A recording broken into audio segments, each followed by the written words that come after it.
할렐루야. 좋으신 하나님께 같은 마음으로 영광 돌립니다.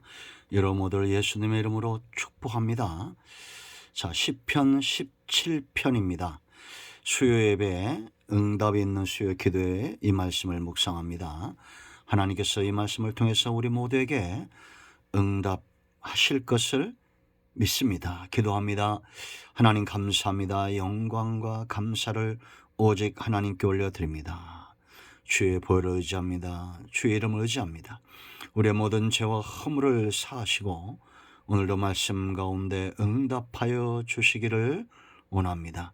시편 17편의 말씀이 우리에게 응답이 되고 사모함이 되고 은혜가 되기를 사모합니다. 종을 낮추시고 겸손하게 하시고 오직 말씀에 도구만 되게 하옵소서.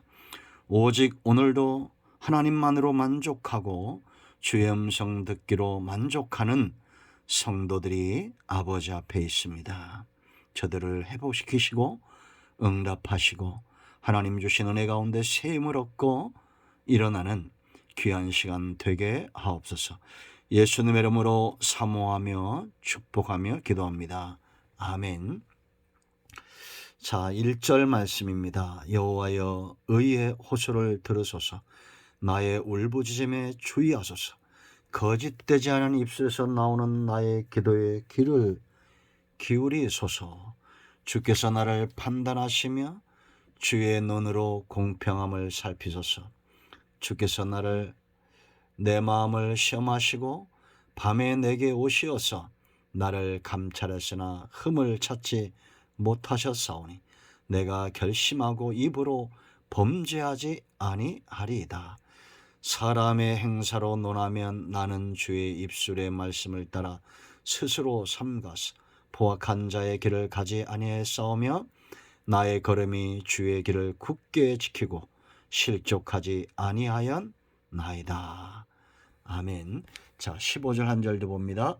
나는 의로운 중에 주의 얼굴을 배우리니 깰 때에 주의 형상으로 만족하리이다. 아멘.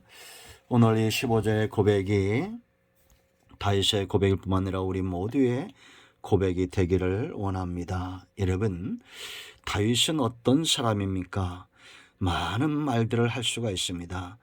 그처럼 복을 받은 사람이 드물고 하나님이 사랑했던 다윗이죠. 그가 그렇게 사랑받을 수 있었던 이유가 이 시편에 잘 나와 있습니다. 그는 바로 기도의 사람이죠.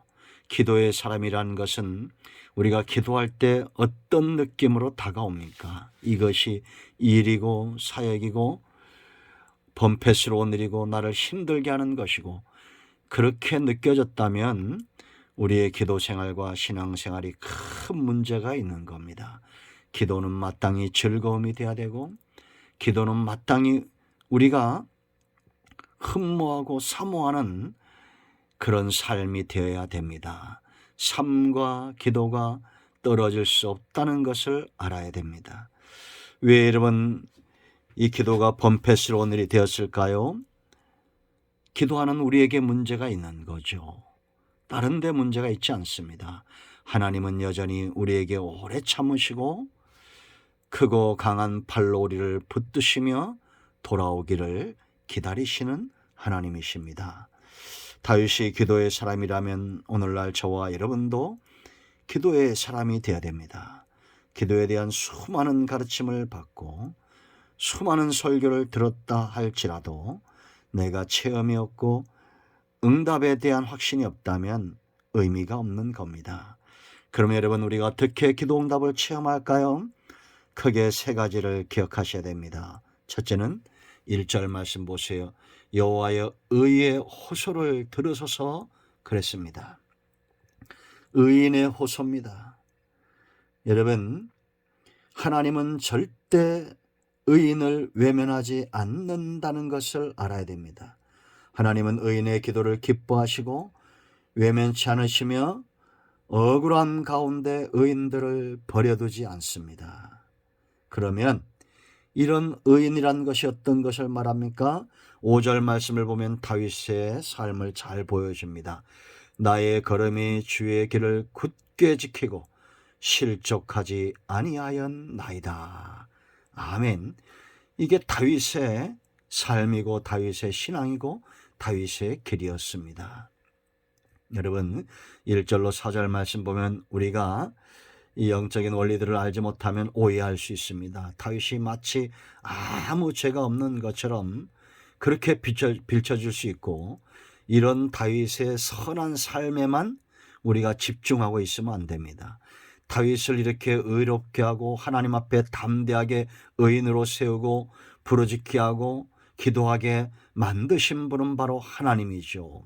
그도 죄가 있습니다. 그런데 그 모든 죄의 길에서 떠났다는 것은, 죄인의 길을 걷지 않았다는 것은 그가 하나님 앞에 철저하게 자기 관리, 죄의 관리를 잘했다는 겁니다. 회개했다는 거죠. 회개함으로 의롭게 된 겁니다. 그래서 여러분, 성경이 말하는 유일한 의로운 길은 회개를 통한 의로운 길입니다.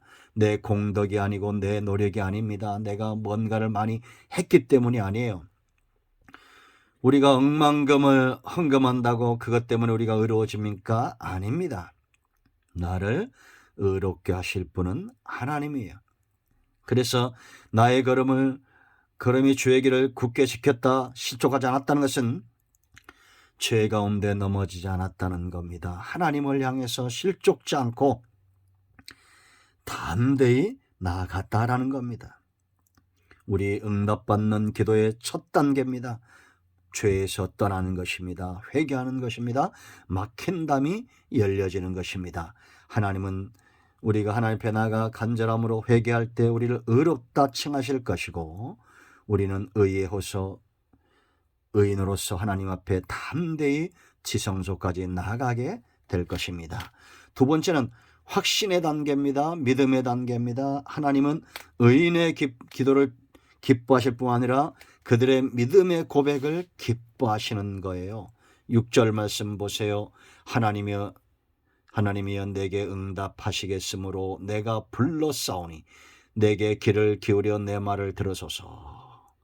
이미 선제적 확신과 믿음이 있죠. 하나님이 응답하실 것을 믿은 거예요. 응답하시겠으므로 그랬습니다. 죄 문제가 해결되면 믿음의 눈이 떠집니다. 메마른 땅에 물이 들어오는 것과 똑같아요. 여러분, 가란 심령에 물이 들어오면 시원함을 느끼잖아요. 죄가 해결되고 의의 문이 열리면 우리의 영이 시원하게 이제 믿음의 길로 나가는 겁니다. 이 믿음이 깊어지게 돼 있어요. 7절 말씀 보세요, 여러분. 이 믿음은 바로 사랑으로 인하여 견고해지는 겁니다. 다윗에겐 이런 체험이 있었어요. 과거에도. 죽게 피하는 자들을, 과거형이죠. 그 일어나 치는 자들에게서 오른손으로 구원하시는 주여, 주의 귀한 사랑을 나타내소서. 믿음과 사랑은 절대 떨어질 수 없습니다. 우리가 하나님 앞에 나아가 믿음과 확신 가운데 기도한다는 것은 그럼에도 하나님이 나를 사랑하시기 때문입니다. 죄인임에도 나를 사랑하시고, 내가 부족함에도 나를 사랑하시고, 내가 연약함에도 나를 사랑하시는, 내가 알 수 없었던, 세상이 알지 못하는 귀한 사랑을 체험한 사람들. 8절 보세요. 나를 눈동자같이 지키시고 주의 날개 그늘 아래 감추사 그랬습니다. 다윗은 자신이 하나님께 눈동자 같은 존재임을 알았습니다. 우리는 하나님의 눈동자 같은 존재입니다. 하나님은 인생이 아니시니 눈이 없지만 그만큼 우리를 소중히 여기시고 사랑한다는 겁니다. 몸이 가장 빨리 반응하고 지키는 게 눈동자죠. 여러분, 우리 모두는 이 사랑을 힘입어야 믿음에 설 수가 있는 겁니다. 그런가 하면 왜 이런 확신이 오느냐? 의인과 악인은 다르다는 겁니다. 하나님이 절대 감찰하시고 악인에게는 악인에게 맞는 형벌을, 의인에게는 의인에게 맞는 삶을, 상급을 주시는 것을 안 거예요. 이것은 너무나 상식적인 겁니다. 그러므로 여러분, 악인의 길을 보세요. 10절 말씀 보면 이들이 누굽니까? 9절의 원수들이죠. 다윗의 원수는 하나님의 원수고 성도와 의인들의 원수는 하나님의 원수입니다. 이 다윗의 목숨을 노렸더니 원수들이 원수될 수밖에 없는 이유가 있어요. 10절 보세요. 그들의 마음은 기름에 잠겼으며 그들의 입은 교만하게 말하였나이다. 마음이 있죠. 세상의 기름들, 세상의 음란함과 세상의 부와 명예와 이런 것들에 확 잠겨있는 사람들은 항상 교만하게 말합니다. 이제 우리가 걸어가는 것을 그들이 에워싸서 노려보고 땅에 넘어뜨리려 하나이다.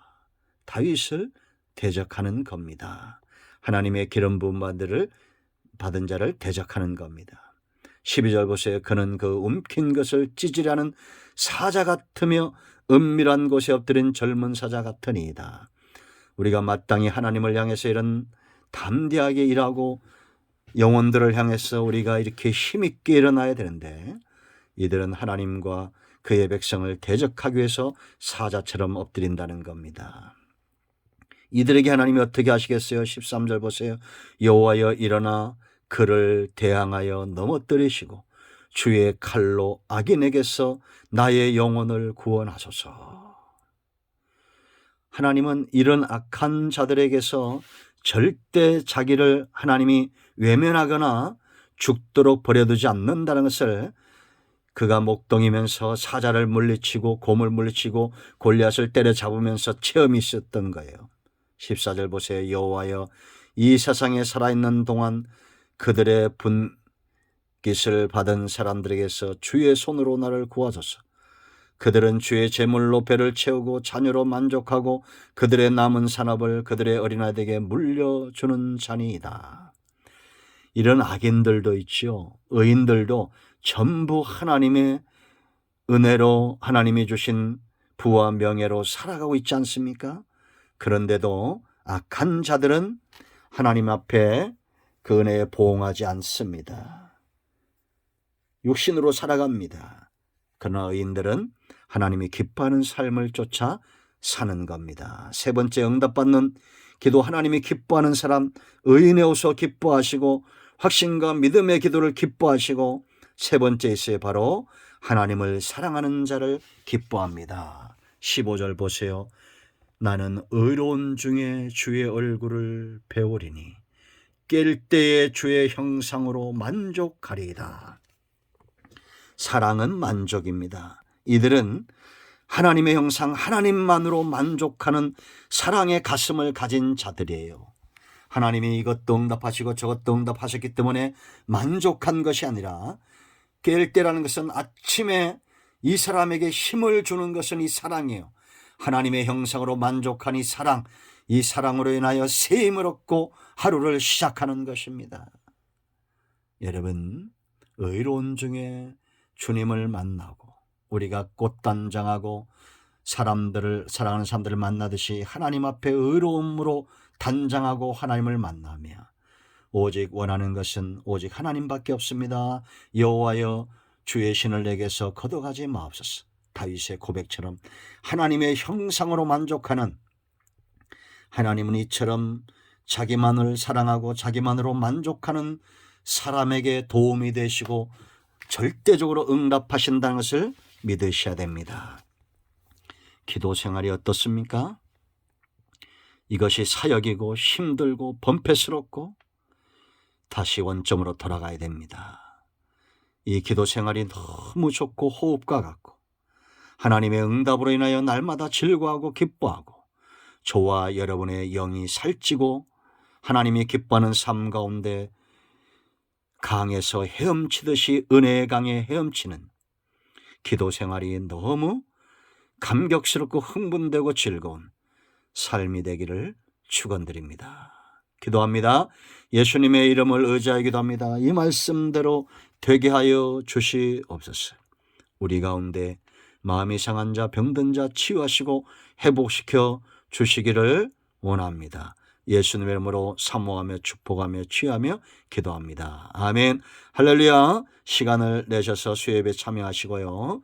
이 말씀을 전도용으로 사용할 수 있습니다. 여러분 모두를 예수님의 이름으로 축복합니다. 오늘도 응답이 여러분과 여러분의 가정에 임하였습니다. 아멘.